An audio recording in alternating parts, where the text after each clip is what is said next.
Sway in the morning, Shade 45. I got my good friend, one of the most talented lyricists in the game. 15 albums. This will be your 15th album. That's what they tell me, man. I just write my life. I don't count them, but that's what they saying. You know what I mean? Yeah, last time you came up here, we had a really deep conversation, and we talked about all the challenges you've been facing in life and how that fueled this album. Yeah. And then you spoke of a song that's on the album. Yeah. And you alluded to the fact that one of my favorites, you guys finally collaborated on a song. Yeah, man. Called Speedom, right? Yeah, it's called Speedom / Worldwide Choppers 2, bro. Nobody believed that you got Eminem on this song, bro. Well, I talked to him, man, and I asked him to see if he'd call in and talk to us about it. You know what I'm saying? You asked him to call in? Yeah, I did. Unfortunately, I couldn't be here, so... What up? Give it up for Eminem. Hey. Damn, Em, is that you? Sway, what up, man? How you been, brother? I've been good. How you been? I've been great, man. Listen, Tech N9ne told me he had you on this song, and I didn't believe him. Nobody believed me. You know, this is something I know, Nina, you said you've been wanting to do this every time I see you when you come to the station. Since we did the Wake Up Show anthem. Yeah. I don't even know why that would be hard to believe. I mean, I've been a fan of Tech for a long time, man. Tech has been killing shit for a long time. It's just timing hasn't been right for a while. I had been mentioning to Paul, like, yo, if I ever got a chance, man, I would really want to do a song with Tech.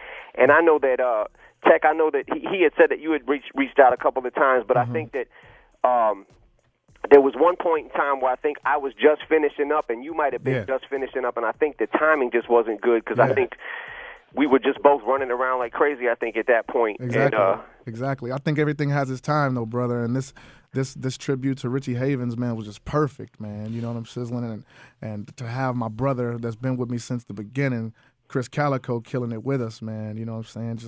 I thank you so much, man. You came at the right time, brother. You know what I'm saying? With the passing of my mom and everything, man. And it's what I needed, bro. I just needed that extra oomph, man. And that verse you delivered, man, it just lifted me up, bro. I appreciate you, man, because I've been going through it like a motherfucker. You know what I mean? Well, yeah, thank you, man. First and foremost, thank you. I mean, it's my pleasure, man. Like I said, I had been wanting to do this, you know, and again, my condolences, man. I'm sorry for your loss, man. Yeah, man, I appreciate you, man. Like I told you, man, she's right here in my chest, man. I can feel it, you know what I'm saying? I can just feel this happiness, you know, even with the sadness when I speak about it, I can feel that light in my chest, man, and it's got to be her, man. You know, I was telling Sway that I really never really seen anything spiritual happen, you know, I'm sizzling like a spiritual realm, like 100% sure that the spiritual realm existed, man. And after she left, man, I started feeling something different, bro. And everything I've been wanting for so long in this music and everything, man, just been falling into place, bro. And for us to be on this call right now and people hearing that this is a reality, man, it's such a big thing for me, bro. I appreciate you so much, man. Absolutely, man. Likewise. Can I ask you guys, like, who to the song, like, who wrote the first verse? Who had lyrics written first? Was it you, Em, or did you get it? I sent it. I came up with the idea. I called 7 for my last tour. Yeah. And I've been listening to Richie Havens for a while. You know what I'm saying? I just trip off of him playing the guitar live like that on Woodstock, you know. And I'm like, man, I want to do Freedom, man. You know what I'm saying? And then when I was watching Django, I seen it on there. I'm like, somebody's trying to tell me something because I'm in this movie theater and I've been thinking about Freedom for a long time. And then I see it in Django. I'm like, yep, it's time for me to do it. You know what I'm saying? So I called 7, my producer, and said, man, I want, you know, to redo that. Freedom.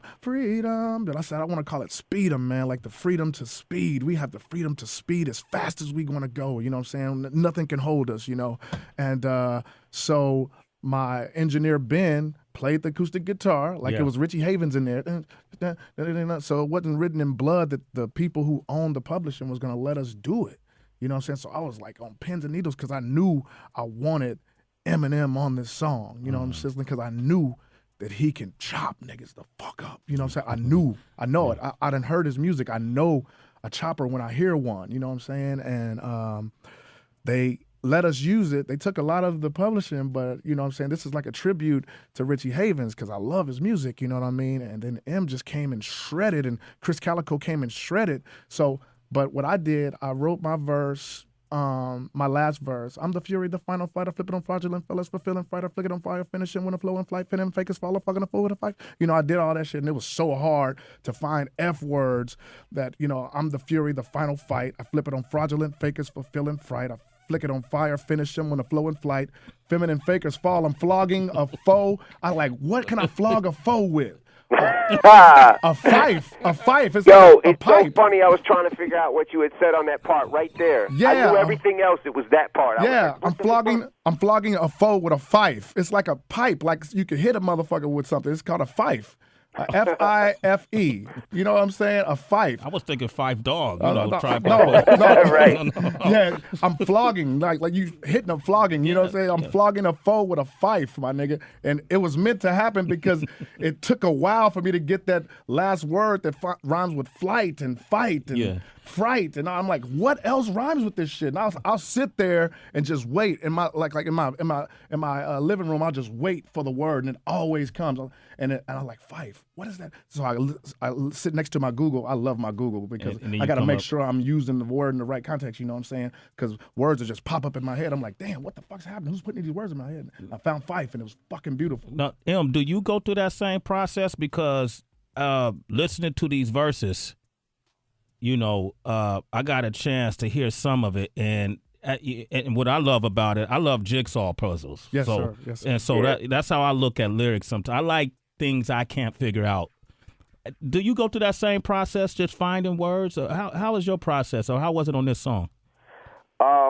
It's pretty much. It's probably very similar. Like I'll get my starting line and I'll try to figure out like what just mumble words to myself until I find the right ones I want to use. Exactly. You know, or sometimes a word will pop in my head. I'll be like, what the fuck? Oh, let me write that shit down, and then I'll put it at the bottom of my pad, and then I'll start coming up with the words, and then okay, this goes here. You know what I'm saying? Like, you just it's like a puzzle. Yeah, like a puzzle. It's like sometimes I play Russian roulette. It's kind of like Russian roulette because you know when that beat drops, you're like, I'm the fury, the final fight.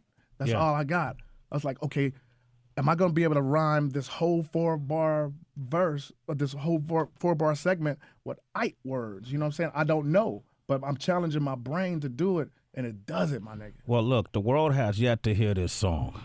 Yeah. And it obviously really came together because we got M on the line right now, and I know the citizens of Shade 45 are going bonkers right now, M. Because, hey, man, I pretend like I talk to you once a week. I hope you don't mind. It's like once every 3 days. Yeah, exactly. Thanks for clearing that up. They didn't believe me either. Man, Tech N9ne, why don't you do this? Why don't you introduce the song? It's a world premiere, first time anyone's ever heard it, other than you, M.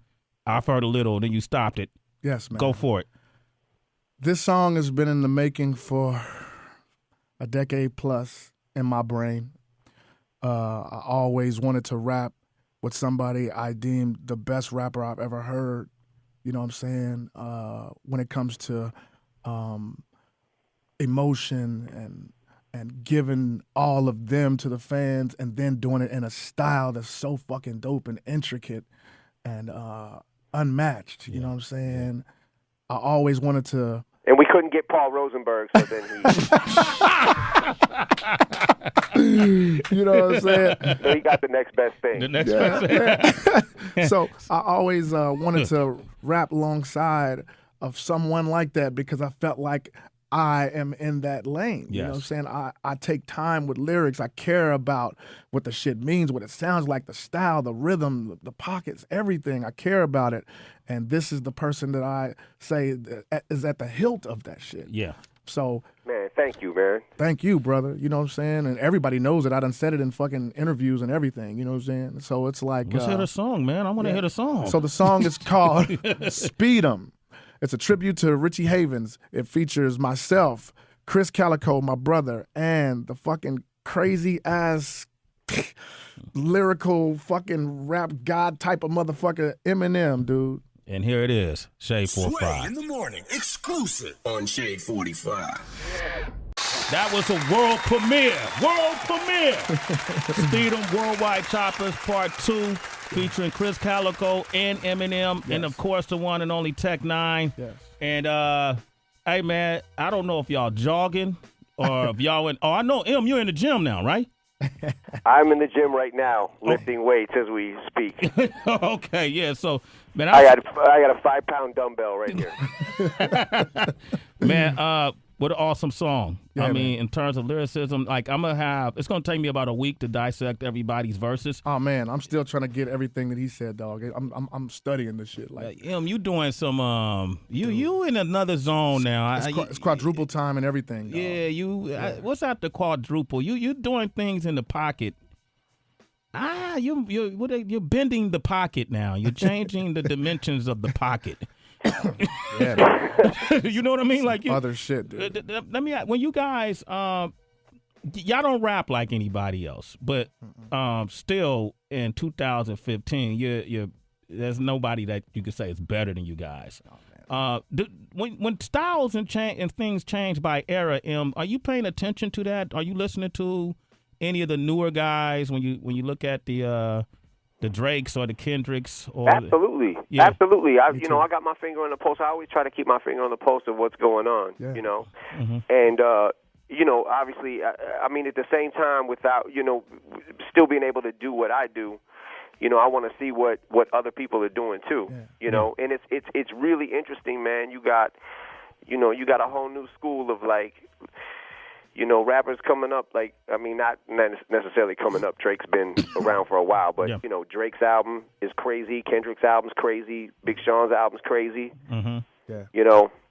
And it's exciting to see where, rap is going to go in the next 10 years. Yeah. You know what I'm saying? Yeah. And at the same time, like, I listening to somebody like Tech, I've been a fan of Tech since, man, I can remember probably, since we did the anthem and I started to get up on what he does. Yeah.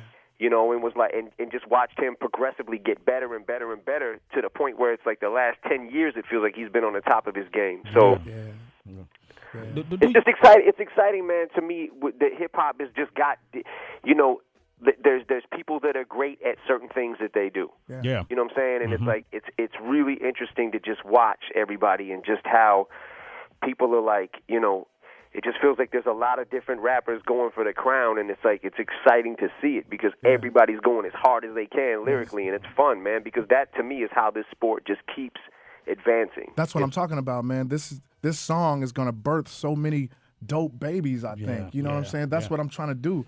Lauryn Hill said music is supposed to inspire. That means that we're supposed to do shit that inspires the next youngster to go even harder, and it keeps better in this thing we call hip-hop. You know what I'm saying? So when I say I want to get me and Calico shredding shit with Eminem, it's kids that are hearing this like, okay, all right. It's a competitive sport. So they're like, all right, we're going to birth some dope fucking babies, man. You guys, it is competitive, but I think in the case of where you guys are now, you kind of feed off of each other to inspire you. Like, when I think of you on Forever, doing that song with Drake and Wayne and Kanye. He killed it. Or I think of you on Renegade, like, but even hearing you with, or Rap God with Busta, you know, and when you, as an MC, hear Tech, when you know you're going to be on a song with Tech N9ne, do you make sure, man, I got to make sure I bring my A game? Do you Absolutely.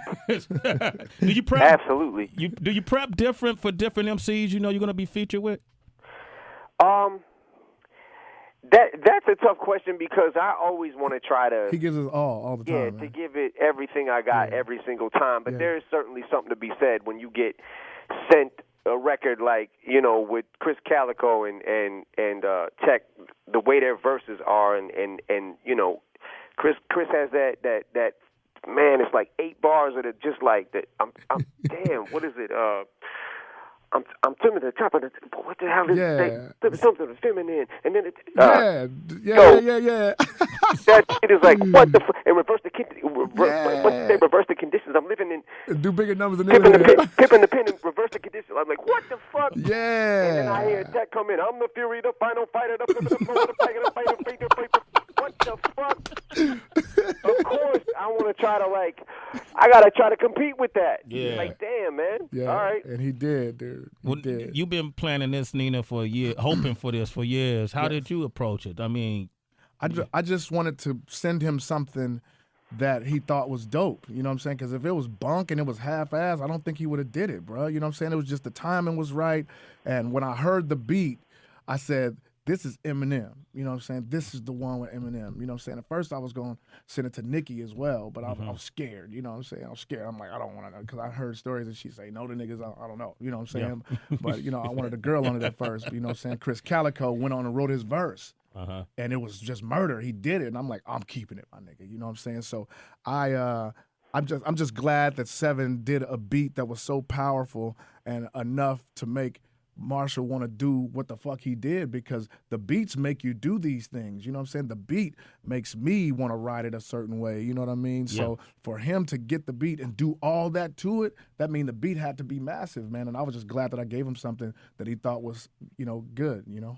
Yeah, that beat is crazy, man. Yeah. That beat is crazy, and the hook is great too. Thank you, brother. And the things you added, you know, with the you know, and the skirt, and when I stalk my prey, it's perfect. It's perfect, man. It's like a movie, dog. You know what I'm saying? Let's play it again. Let's play the song again, man. Okay. We're gonna play it again. Let's keep playing it. Let's play it again. All right. We got Eminem on the line. Yes, and Tech N9ne is here. Sway in the morning. Shade 4-5. Shade 4-5. Eminem's on the line. Our fearless leader. Tech N9ne is right here too. And man, they just put together a great song. It's called Speedom, Worldwide Choppers 2. Yes. That's going to be on the Special Effects album. Yes, May 4th. May 4th, Tech N9ne's 15th album. Yes, I wish I could put it out today. Yeah. I've been holding it for so long, dude. Yeah. You know what I'm saying? I wish I could put it out right now, man, but there's things that we have to do to make sure I get the maximum exposure and all that kind of shit. I just do music, man. I don't care about none of that shit, but whatever way my people say they want to do it, let's go. You know what I'm saying? They know what they talking about, but me, I wouldn't give a fuck. I'll put the whole album out like right now. But you're going to put it out on the 4th though, right? Yeah, I'm okay. All right. Travis is probably listening like, no. That sounds great. Man, what's the movie? The interview. I saw you in the interview, bro. Yeah. Oh, yes.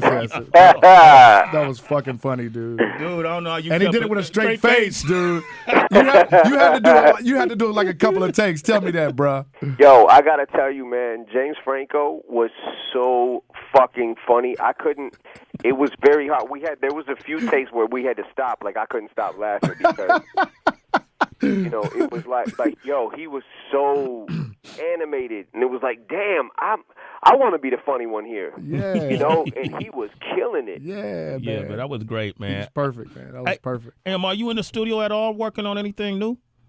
Yeah, I'm always in the studio. I mean, you know that we speak every 3 days. Yeah, true. Good point. You know, so.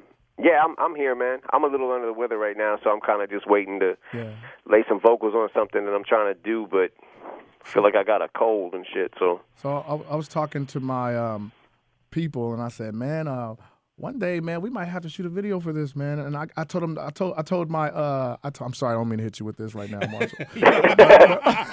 I told my video director when we was down in Atlanta, he's like, man, we got to shoot 10 of them. And I was like, yeah, man, Speedom could probably be one. And he's like, yeah. I said, I got this idea I told him to go watch Kung Fu Hustle, you know what I'm saying? And when they're running, they look like cartoons and shit, but it's like you can't see their feet and shit. And I don't know what the fucking shit will be, but that's what I told him. He's like, that would be a fucking good idea, you know what I'm saying? So I might be hitting you up real soon, man. I don't know. Yeah, man. I'm game. Yeah. It's my dad you got to talk to. Exactly.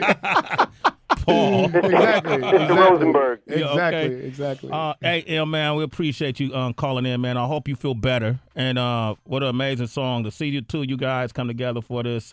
Yeah. It's like the story's coming. And we're doing it on Shade 4-5. Yes, we are, man. And the first time y'all came on the track together was the anthem with the Wake Up Show. Now we on Sway in the Morning, Shade 4-5. Yes. It's kind of like poetic something. Justice? Justice? Yeah. Well, is that it? Poetry in Motion. Poetry in Motion? All right. Yeah, cool. yo, it's crazy because I don't even think did we meet back then? I can't even remember. Yeah. You had shot your part of the video, and I was coming in. You had on a black leather jacket. It was big as fuck. You know what I'm saying? and you were with all these people, and you were coming out of the door as I was coming in. And I said, "What's up, brother?" He said, "How you doing? I said, "I'll see you soon." And it just in passing, you was coming out and I was coming in, bro. Oh, okay. Yeah. Because that was a crazy time for me. Yeah, you had just signed, man. You like it was weird because like a bunch of shit started happening and you know. Yeah, it was cool though. It was cool. It was like we spoke right there at the door, man. That's kind of like was the beginning stages of you becoming famous, right, Em? Yeah, I think so. That was I don't know what anything that I had out yet. I can't remember exactly what was, if my name is, it had around my name is, I think, is where it started getting a little weird for me. Yeah. Like just a whole new experience of shit. But totally. But yeah, I just remember shit was at that time was like flying by, and I was like, a lot of drugs and things, and not remembering shit. Me too, man. I've been clean for 10 years, man. I almost died on ecstasy, man, and Molly and all that kind of shit. And I was doing ecstasy, shrooms, acid. I never did no cocaine. I would, but I got real bad sinuses, so I never could do no cocaine. I never did like no needle in my arm and no shit like that, but I did other shit, you know what I mean? But I've been clean for like 10 years, I think. Maybe 9 or 10 years. 9 or 10 years. Damn, I think he might have beat you in the drug battle, Em. Yeah, he's got me by a couple of years, and I only do cocaine to clear out my sinuses, so that's the only reason I do it, though. I just thought of something. I got to ask him this because I've been battling this for some years now. I need normalcy, so I want to talk to somebody that's on a higher level than me, and that's Eminem. I'm sizzling. I'm talking about when it comes to fame, when it comes to everything. You know what I'm saying? He's somebody I would say he done been through it all, and I'm getting there. You know what I'm sizzling? So what I want to say, I want to ask him. I feel the need to have normalcy in this world I created, where everybody calls you God. You know what I'm saying? But I need normalcy, so I try to be around people. I still go do my shopping at Walmart, but it's getting hard for me. You know what I'm saying? I make bitches chase me through the aisles and shit to get pictures and shit to make it fun. But I started running into niggas that I didn't want to see, so I got a Costco card. But the same thing at Costco is happening, but I can't have my cleaning ladies go to the store for me. You know what I'm saying? If they bring me back the Rigatoni Bertolli bag, I'll be mad because I want the chicken Florentine. You know what I'm saying? I just want to know, what do you do for normalcy, bro? Do you still do stuff for yourself? Like, do you still go, can you go to the gas station and get out and pump the shit? You got to do that, right? I have done it, but I don't. It's not something that I typically do. There was a time where, I think I said this publicly, there was one time where I was pumping my gas and literally had caused an accident. Oh. And because somebody was like, and didn't see that the person had stopped in front of them. Yeah. And hit the back of the car, and I'm like, oh, shit. What do I do? Am I a witness to this? Like, what do I, you know what I'm saying? Yeah. And I just finished pumping my gas and got in my car. I was like, what up? And I didn't even know what to say, man. And I was like, I don't know. Like it's just, me, man. I like coming to the studio and just continuing to work. So does it get easier, man? Like is it like I know eventually I'm probably gonna have to have somebody do it for me because it's getting horrible at the airports and everything. People getting off from different countries, from Persia and shit. Oh my God, Tech N9ne. I got to take pictures with them. I got to take pictures with TSA motherfuckers. I got to take pictures with the officers that work there. I got to take pictures with the people that are just traveling in the U.S. Is like, it's getting bonkers for me, man, and I want to have normalcy, but does it get easier? Does it get easier with people having to help you? Do you feel I want to be normal, but I'm finding out more and more I'm abnormal, bro? You know what I'm saying? That takes that's where the adjustment is. It's all in your head because believe me, I want to go to Walmart's. I want to go to fucking Costco's. I want to go places like that, and it's like finding out that you can't. That's the realization that sucks. And I mean, if you got to just be able to do things low key, man. It's like I've never been one to want that kind of attention. Yeah. You know what I'm saying? Like I always thought yo, how crazy would it be like if Jay-Z knew who I was. Yeah, you know what I'm saying? Like I was just always like, yo, it'd be so like I just wanted to be respected amongst my peers and totally. that was the dream. It was never I never thought about the fame thing. Yeah. When that happened, it was like so weird. I just I had that took a lot of adjusting, and that's why I say, man, I just keep I just keep pushing and just keep trying to work, you know, and just keep my head in this game and try to figure out these rhyme puzzles. The only thing that keeps me sane is pussy, man. You know what I'm saying? It calms me. You know what I'm saying? It's like I like. That's a drug too. Be careful. Yeah, it feels like Molly. But the only thing that keeps me sane is pussy, man. You know what I'm saying? Because it's getting overwhelming, dude. You know what I mean? It's like people that didn't even know me in Atlanta. You know what I'm saying? It's like, but isn't that what you wanted? Like, in a sense, you want those people, they love your music, so they just, I wanted the whole world to know my story, and I'm still on that quest for world domination. I'm still on that quest. But it's like it's hard for me to walk. It's hard. I like to go to a club or a bar. It's like it's hard, man. We get into a fight, you know what I'm saying? Some girl just came and at a strip club came and moved me out of the way to try to get the bitch I was talking to, and that's disrespectful to me. I'm like, she said, "You tripping over a bitch, Tech?" And I was like, "No, I'm not tripping over a bitch. I asked you, did you want another drink? You pushed me out the way and talked to this bitch like I was doing something. You know what I'm saying? I was talking. I'm just curious to what's going on in Eminem's mind as he hears this story right now. So my big homie came over there to break it up. I'm telling her, respect goes a long way. I ain't tripping off the bitch. I asked you, did you want another beer? Yeah. And I'm thinking, if I wasn't here, I wouldn't be getting into it with this man bitch. Hey, okay. First of all, I enjoy this three-way triumphant conversation that we're having. And that's strip club etiquette. We'll go over that later in the interview, Tech N9ne. Okay. Hey, M, man, I really appreciate you calling in today, man. And you guys teaming up for me, being somebody to see you guys in the beginning of your careers and being a part of bringing you guys together early on. But to see it happen now in this way, couldn't have been a perfect way. It's like a perfect storm, man. So, M, thanks for calling in, bro. Thank you so much, brother. Absolutely. Tech, thank you, man. Sway, thank you. Sway, I'll call you Saturday. Okay, Saturday. That's good, man. Make it towards the evening, okay? Because I'm busy during the day. Okay. All right. All right, cool. Yeah, I'll just have your people call my people, and we'll figure it out. Hey, Tech, I'm with you, man. Thank you, brother. Thank you so much. Thank you so much, brother. I'll talk to you soon, man. Okay. All right, Eminem, man. Ladies and gentlemen, Shade 45.